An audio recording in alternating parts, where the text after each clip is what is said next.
आइए सुनते हैं मुंशी प्रेमचंद की कहानी तगादा। कहानी वाली सोनम की आवाज में। सेठ चेतराम ने स्नान किया, शिव जी को जल चढ़ाया, 2 दाने मिर्च के चबाए, 2 लोटे पानी पिया और सोटा लेकर तगादे पर चले। सेठ जी की उम्र कोई 50 साल की थी। सिर के बाल झड़ गए थे और खोपड़ी ऐसी साफ सुथरी निकल आई थी जैसे ऊसर खेत। आपकी आंखें थी तो छोटी लेकिन बिल्कुल गोल। चेहरे के नीचे पेट था और पेट के नीचे टांगे, मानो किसी पीपे में 2 मेखें गाड़ दी गई हों। लेकिन ये खाली पीपा न था, इसमें सजीवता और कर्मशीलता कूट कूट कर भरी हुई थी। किसी बाकीदार आसामी के सामने इस पीपे का उछलना कूदना और पैतरे बदलना देखकर किसी नट का चिगिया भी लज्जित हो जाता। ऐसी आंखें लाल पीली करते, ऐसे गरजते कि दर्शकों की भीड़ लग जाती थी। उन्हें कंजूस तो नहीं कहा जा सकता, क्योंकि जब वो दुकान पर होते तो हर एक भिखमंगे के सामने एक कौड़ी फेंक देते। हाँ, उस समय उनके माथे पर कुछ ऐसे बल पड़ जाता, आंखें कुछ ऐसी प्रचंड हो जाती, नाक कुछ ऐसी सिकुड़ जाती कि भिखारी फिर दुकान पर ना आता। लहने का बाप का तगादा है, इस सिद्धांत के वे अनन्य भक्त थे। जलपान करने के बाद संध्या तक वो बराबर तगादा करते रहते थे। इसमें एक तो घर का भोजन बचता था, दूसरे आसामियों के माथे दूध, पूरी, मिठाई आदि पदार्थ खाने को मिल जाते थे। एक वक्त का भोजन बच जाना कोई साधारण बात नहीं है।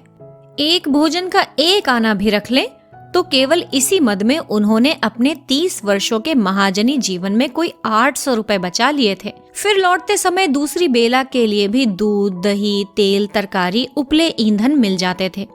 बहुधा संध्या का भोजन भी ना करना पड़ता था, इसलिए तगादे से न चूकते थे। आसमान फटा पड़ता हो, आग बरस रही हो, आंधी आती हो, पर सेठ जी प्रकृति के अटल नियम की भांति तगादे पर जरूर निकल जाते। सेठानी ने पूछा, सेठ जी ने गरज कर कहा, नहीं, सांझ का आने पर देखी जाएगी। सेठ जी के एक किसान पर 5 रुपए आते थे। 6 महीने से दुष्ट ने सूद ब्याज कुछ न दिया था और न कभी कोई सौगात लेकर हाजिर हुआ था। उसका घर 30 कोस से कम न था, इसलिए सेठ जी टालते जाते थे। आज उन्होंने उसी गांव चलने का निश्चय कर लिया। आज दुष्ट से बिना रुपए लिए न मानूंगा, चाहे कितना ही रोए, घिघियाए, मगर इतनी लंबी यात्रा पैदल करना निंदास्पद था। लोग कहेंगे, नाम बड़े दर्शन थोड़े, कहलाने के सेठ हैं, चलते हैं पैदल। इसलिए मंथर गति से इधर उधर ताकते, राहगीरों से बातें करते चले जाते थे कि लोग समझे वायु सेवन करने जा रहे हैं। सहसा एक खाली इक्का उनकी तरफ आता हुआ मिल गया। इक्केवान ने पूछा, कहो लाला, कहाँ जाना है? सेठ जी ने कहा, जाना तो कहीं नहीं है, 2 परक तो और हैं, लेकिन लाओ बैठ जाएं। इक्के वाले ने चुभती हुई आंखों से सेठ जी को देखा। सेठ जी ने भी अपनी लाल आंखों से उसे घूरा। दोनों समझ गए, आज लोहे के चने चबाने पड़ेंगे। इक्का चला। सेठ जी ने पहला वार किया, कहाँ घर है मियाँ साहब? घर कहाँ है हुजूर, जहाँ पड़ रहूं वही घर है। जब घर था तब था, अब तो बेघर बेदर हूँ, और सबसे बड़ी बात यह है कि बेपर हूँ। तकदीर ने पर काट लिए, लंडूरा बनाकर छोड़ दिया। मेरे दादा नवाबी में चकलेदार थे हुजूर, 7 जिले के मालिक, जिसे चाहे तोप दम कर दें, फांसी पर लटका दें। निकलने से पहले लाखों की थैलियां नजर चढ़ जाती थीं हुजूर। नवाब साहब भाई की तरह मानते थे। एक दिन वो थे, एक दिन ये है कि हम आप लोगों की गुलामी कर रहे हैं। दिनों का फेर है। सेठ जी को हाथ मिलाते ही मालूम हो गया पक्का फिकैत है, अखाड़ेबाज। इससे पेश पाना मुश्किल है, पर अब तो कुश्ती बध ही गई थी। अखाड़े में उतर पड़े थे। फिर बोले, तो कहो कि बादशाही घराने के हो, ये सूरत ही गवाही दे रही है। दिनों का फेर है भाई, सब दिन बराबर नहीं होते। हमारे यहाँ लक्ष्मी को चंचला कहते हैं, बराबर चलती रहती है। आज मेरे घर, कल तुम्हारे घर। तुम्हारे दादा ने रुपए तो खूब छोड़े होंगे। इक्के वाले ने कहा, अरे सेठ, उस दौलत का कोई हिसाब न था। ना जाने कितने तहखाने भरे हुए थे, बोरों में सोने चांदी के डले रखे हुए थे, जवाहरात टोकरियों में भरे पड़े थे। एक एक पत्थर 50-50 लाख का।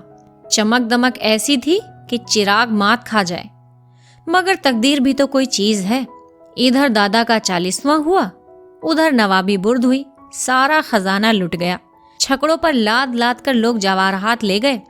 फिर भी घर में इतना बचा रहा कि अब्बा जान ने जिंदगी भर ऐश किया कि कोई क्या भकुआ करेगा। 16 कहारों के सुख पाल पर निकलते थे, आगे पीछे चौबदार दौड़ते चलते थे। फिर भी मेरे गुजर भर को उन्होंने बहुत छोड़ा। अगर हिसाब किताब से रहता तो आज भला आदमी होता, लेकिन रईस का बेटा रईस ही तो होगा। एक बोतल चढ़ाकर बिस्तर से उठता था, रात भर मुजरे होते रहते थे। क्या जानता था एक दिन ये ठोकरें खानी पड़ेंगी। सेठ ने कहा, अल्लाह मियाँ का शुक्र करो भाई कि ईमानदारी से अपने बाल बच्चों की परवरिश तो करते हो, नहीं तो हमारे तुम्हारे कितने ही भाई दिन रात कुकर्म करते रहते हैं, फिर भी दाने दाने को मोहताज रहते हैं। ईमान की सलामती चाहिए, दिन तो सबके कट जाते हैं। दूध रोटी खाकर कटे तो क्या, सूखे चने चबाकर कटे तो क्या, बड़ी बात तो ईमान है। मुझे तो तुम्हारी सूरत देखकर ही मालूम हो गया था कि नीयत के साफ सच्चे आदमी हो। बेईमानों की तो सूरत ही से फटकार बरसती है। इक्के वाले ने कहा, सेठ जी आपने ठीक कहा कि ईमान सलामत रहे तो सब कुछ है। आप लोगों से 4 पैसे मिल जाते हैं, वही बाल बच्चों को खिला पिलाकर पड़ा रहता हूँ।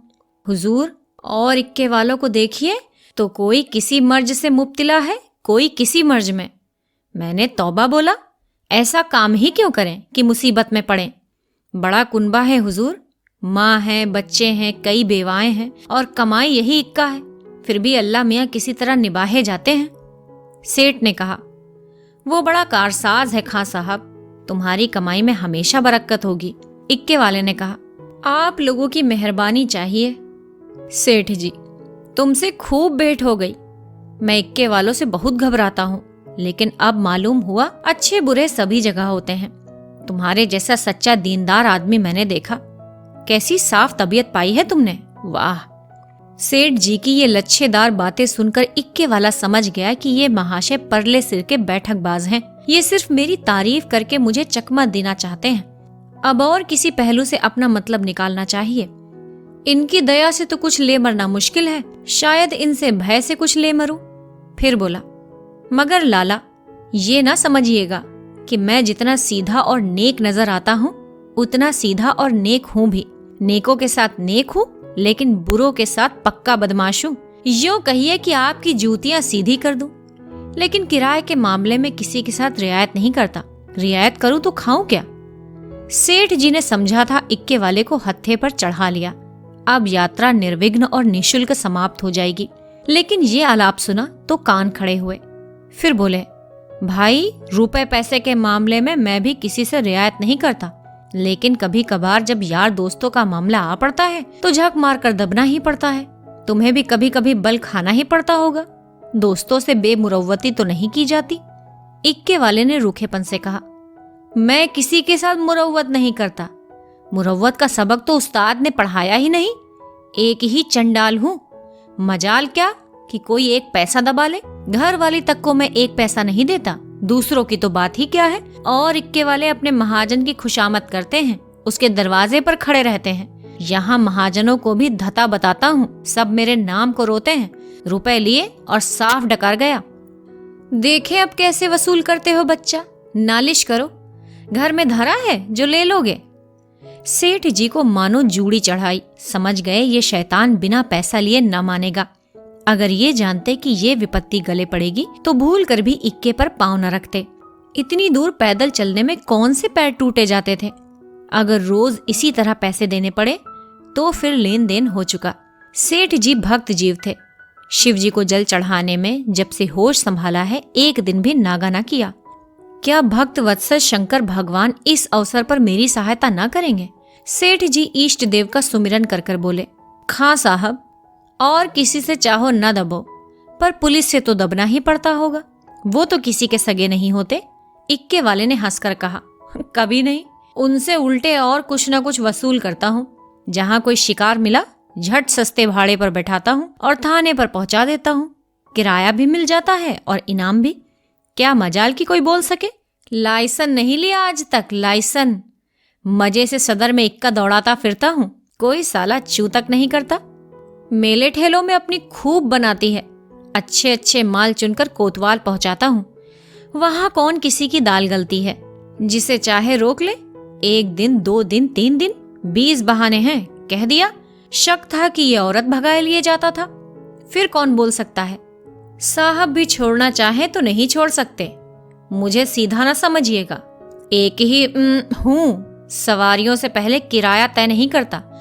ठिकाने पर पहुंचाकर 1 के 2 लेता हूँ। जरा भी ची चपड़ किया तो आस्तीन चढ़ा के पैतरे बदल कर खड़ा हो जाता हूँ। फिर कौन है जो सामने ठहर सके। सेठ जी को रोमांच हो आया। हाथ में एक सोटा तो था, पर उसका व्यवहार करने की शक्ति का उनमें अभाव था। आज बुरे फंसे, ना जाने किस मनहूस का मुंह देखकर घर से चले थे। कहीं ये दुष्ट उलझ पड़े तो 5-10 दिन हल्दी सोंठ पीना पड़े। अभी भी कुशल है, यहाँ उतर जाऊं तो बच जाए वही सही। सेठ जी भीगी बिल्ली बनकर बोले, अच्छा अब रोक लो खां साहब, मेरा गांव आ गया। बोलो तुम्हें क्या दूं। इक्के वाले ने घोड़ी को एक चाबुक और लगाया और निर्दयता से बोला, मजूरी सोच लो भाई, तुमको ना बिठाया होता तो 3 सवारियां बैठा लेता। तीनों 4-4 आने भी देते तो 12 आने हो जाते। तुम 8 ही आने दे दो। सेठ जी की बधिया बैठ गई। इतनी बड़ी रकम उन्होंने उम्र भर इस मद में नहीं खर्च की थी। इतनी सी दूरी के लिए इतना किराया वो किसी तरह न दे सकते थे। मनुष्य के जीवन में एक ऐसा अवसर भी आता है जब परिणाम की उसे चिंता नहीं रहती। सेठ जी के जीवन में ये ऐसा ही अवसर था। अगर आने 2 आने की बात होती तो खून का घूंट पीकर दे देते, लेकिन 8 आने के लिए जिसका द्विगुण 1 कलदार होता है, अगर तू मैं ही नहीं हाथापाई की भी नौबत आए तो वो करने को तैयार थे। ये निश्चय करके वो दृढ़ता के साथ बैठे रहे। सहसा सड़क के किनारे एक झोपड़ा नजर आया। इक्का रुक गया। सेठ जी उतर पड़े और कमर से एक दुअन्नी निकालकर इक्केवान की ओर बढ़ाई। इक्केवान ने सेठ जी के तेवर देखे तो समझ गया ताव बिगड़ गया। चाशनी कड़ी होकर कठोर हो गई। अब ये दांतों से लड़ेगी। इसे चुबल कर ही मिठास का आनंद लिया जा सकता है। इक्के वाले ने नम्रता से कहा, मेरी ओर से इसकी रेवड़ियां लेकर बाल बच्चे को खिला दीजिएगा। अल्लाह आपको सलामत रखे। सेठ जी ने एक आना और निकाला और बोले, बस अब जबान न हिलाना, 1 कौड़ी भी बेसी न दूंगा। इक्के वाले ने कहा, नहीं मालिक, आप ही ऐसा कहेंगे तो हम गरीबों के बाल बच्चे कहाँ से पलेंगे। हम लोग भी आदमी पहचानते हैं हुजूर। इतने में झोपड़ी में से एक स्त्री गुलाबी साड़ी पहने पान चबाती हुई निकल आई और बोली, आज बड़ी देर लगाई। एकाएक सेठ जी को देखकर, अच्छा आज लाला जी तुम्हारे इक्के पर थे, फिर आज तुम्हारा मिजाज काहे को मिलेगा। एक चेहरे शाही तो मिली ही होगी, इधर बढ़ा दो सीधे से। ये कहकर वो सेठ जी के समीप आकर बोली, आराम से चरपैया पर बैठो लाला। बड़े भाग थे कि आज सवेरे सवेरे आपके दर्शन हुए। उसके वस्त्र मंद मंद महक रहे थे। सेठ जी का दिमाग ताजा हो गया। उसकी ओर कनखियों से देखा। औरत चंचल, बांकी, कटीली, तेज तर्रार थी। सेठानी जी की मूर्ति आंखों के सामने आ गई थी। भद्दी, थल थल, पिलपिल, पैरों में बेवाएं फटी हुई, कपड़ों से दुर्गंध उड़ती हुई। सेठ जी नाम मात्र को भी रसिक न थे, पर इस समय आंखों से हार गए थे। आंखों को उधर से हटाने की चेष्टा करने के लिए चारपाई पर बैठ गए। अभी कोस भर की मंजिल बाकी है, इसका ख्याल ही न रहा। स्त्री एक छोटी सी पंखिया उठा लाई और सेठ जी को झलने लगी। हाथ की प्रत्येक गति के साथ सुगंध का एक झोंका आकर सेठ जी को उन्मत्त करने लगा। सेठ जी ने जीवन में ऐसा उल्लास कभी अनुभव नहीं किया था। उन्हें प्रायः सभी घृणा की दृष्टि से देखते थे। चोला मस्त हो गया। उसके हाथ से पंखियां छीन लेनी चाहिए। तुम्हें कष्ट हो रहा होगा, लाओ मैं झलूं। ये कैसी बात है लाला जी, आप हमारे दरवाजे पर आए, क्या इतनी भी खातिर न करने दीजिएगा। और हम किस लायक हैं? इधर कहीं दूर जाना है? अब तो बहुत देर हो गई, कहाँ जाइएगा? सेठ जी ने पापी आंखों को फेर कर और पापी मन को दबा कर कहा, यहाँ से थोड़ी दूर पर एक गांव है, वहीं जाना है। सांझ को इधर ही से लौटूंगा। सुंदरी ने प्रसन्न होकर कहा, तो फिर आज यहीं रहिएगा, सांझ को फिर कहाँ जाइएगा? एक दिन घर के बाहर की भी हवा खाइए, फिर ना जाने कब मुलाकात हो। इक्के वाले ने आकर सेठ जी के कान में कहा, पैसे निकालिए तो दाने चारे का इंतजाम करूं। सेठ जी ने चुपके से अठन्नी निकालकर दे दी। इक्के वाले ने फिर पूछा, आपके लिए कुछ मिठाई लेता हूँ? यहाँ आपके लायक मिठाई क्या मिलेगी? हाँ, मुंह मीठा हो जाएगा।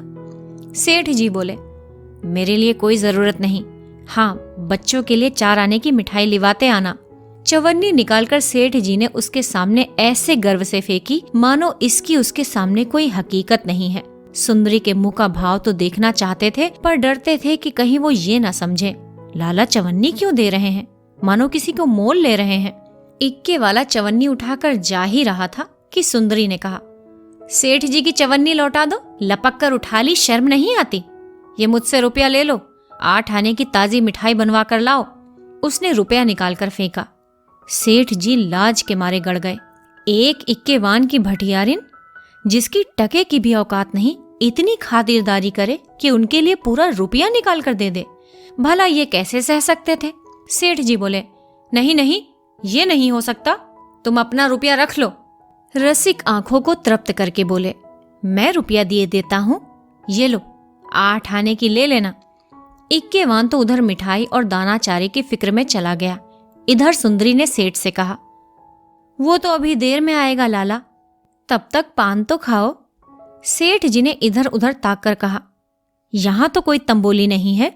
सुंदरी उनकी ओर कटाक्षपूर्ण नेत्रों से देखकर बोली, क्या मेरे लगाए पान तंबोली के पानों से भी खराब होंगे? सेठ जी ने लज्जित होकर कहा, नहीं नहीं, ये बात नहीं, तुम मुसलमान हो ना? सुंदरी ने विनोदमय आग्रह से कहा, खुदा की कसम, इसी बात पर मैं तुम्हें पान खिला कर छोड़ूंगी। ये कहकर उसने पानदान से एक बीड़ा निकाला और सेठ जी की तरफ चली। सेठ जी ने 1 मिनट तक तो हाँ हाँ किया, फिर दोनों हाथ बढ़ाकर उसे हटाने की चेष्टा की, फिर जोर से दोनों होंठ बंद कर लिए। पर जब सुंदरी किसी तरह न मानी तो सेठ जी अपना धर्म लेकर बेतहाशा भागे।